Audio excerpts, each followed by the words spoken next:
काफी देर से जो रुझानों को अगर आप नजर डाल रहे हो तो तृणमूल का आंकड़ा बढ़ ही रहा है, बीजेपी का आंकड़ा लगभग उसी स्थिति पर बना हुआ है। 107 पर भारतीय जनता पार्टी, 178 पर तृणमूल कांग्रेस आगे बढ़ते हुए। और जल्दी से हम बाकी राज्यों पर भी एक नजर डाल लेते हैं, जहां पर असम में भी लगभग एक ही स्थिति में आकर मामला रुका हुआ है, जहां बीजेपी सरकार बनाने की स्थिति में, बहुत आरामदेह स्थिति में इस समय है। 78 सीटों पर रुझान कह रहे हैं कि बीजेपी का उम्मीदवार जीतेगा। 38 सीटों के रुझान कांग्रेस के पक्ष में जाते हुए दिख रहे हैं, एक अन्य के पक्ष में। तमिलनाडु भी स्पष्ट तस्वीर दिखा रहा है रुझानों के हिसाब से। 147 डीएमके, 82 एआईएडीएमके। और इसके साथ ही केरल में भी 91 के साथ एलडीएफ आगे है। पश्चिम बंगाल में लेकिन जितने भी बड़े बड़े दिग्गज हैं वो सारे रुझानों में पीछे नजर आ रहे हैं, चाहे वो टीएमसी के हो या फिर भारतीय जनता पार्टी। नंदीग्राम से लगातार ममता बनर्जी, मुख्यमंत्री ममता बनर्जी पीछे चल रही हैं। बीजेपी के ने केंद्रीय मंत्री बाबुल सुप्रियो को उतारा था मैदान में, वो पीछे चल रहे हैं। लॉकेट चटर्जी पीछे चल रही हैं। ये सारे बड़े बड़े दिग्गजों के रुझान है और अलग अलग सीटों के एक एक सीट का जो रुझान है वो भी हम आपको दिखा रहे हैं कि किस तरीके से सिंगूर में और सीतलकुची में इस समय टीएमसी के जो कैंडिडेट्स हैं वो आगे बढ़ चुके हैं। जयंत घोषाल जी, बड़े नामों का पीछे होना, ये कोई हम सीधे तौर पर बंगाल की जनता के मन से जोड़कर इस समय देखें, या फिर हम ये समझें कि उस सीट के सामने का, जैसे बाबुल सुप्रियो के सामने जो उनके विरोधी खड़े थे, जो टीएमसी के कैंडिडेट वहां से जो लगातार वहां से जीतते हैं वो खड़े थे, उनकी पकड़ उस क्षेत्र में रही थी। क्या बीजेपी के अपने लोगों में भी ये मन में जो बात उठी थी कि अचानक कैंडिडेट को वहां पर डाल दिया गया, चाहे बीजेपी के केंद्र से लाए हुए कैंडिडेट्स हो या फिर टीएमसी से आए हुए कैंडिडेट्स हो, ये चीज हावी रहा है?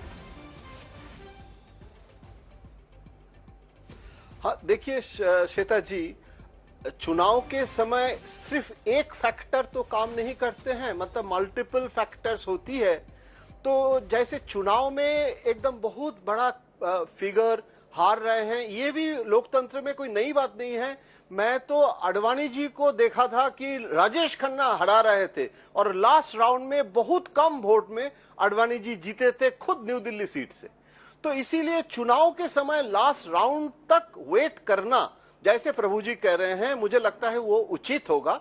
लेकिन आप जो सवाल किए हैं बहुत इंपॉर्टेंट सवाल है।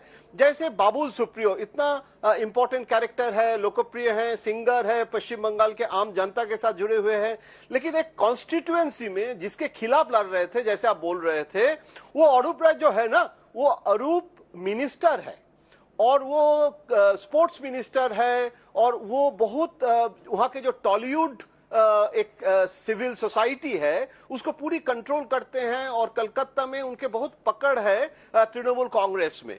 तो मुझे कभी कभी लगता है कि सिर्फ अपने कैरिश्मा से जीतना, ये कभी कभी ऑर्गेनाइजेशनल सेटअप, जैसे शुभेंदु का ऑर्गेनाइजेशनल सेटअप है, ममता का कैरिश्मा वहां लोकल लेवल में आपको फेस करना पड़ता है, जो कभी कभी नेशनल मीडिया में हम लोग जब देखते हैं, हम भी दिल्ली से बैठ के जब देखते हैं, तो मुझे लगता है वो जो व्यू है वो ग्राउंड रियलिटी में, जमीनी हकीकत में लॉकेट चैटर्जी अभी भी वहां लोकल जो तृणमूल कांग्रेस के जो ऑर्गेनाइजेशनल कैपेबिलिटी है, जो रीच है, जो कम्युनिकेशन है, उससे अभी भी बहुत दूर है। भाजपा के ये बहुत कमी है, इसमें भाजपा का बीजेपी का एक फॉल्ट लाइंस है कि वो नहीं रीच कर पाए। मोदी जी चीफ मिनिस्टर नहीं बन सकते हैं। अमित शाह जी गांव गांव में जाके जितने बंगाली पॉपुलेशन है वहां जाके कम्युनिकेट करना, और मुझे अभी लग रहा है बीजेपी का एक समस्या हुई है इतने बड़ी सफलता के बाद भी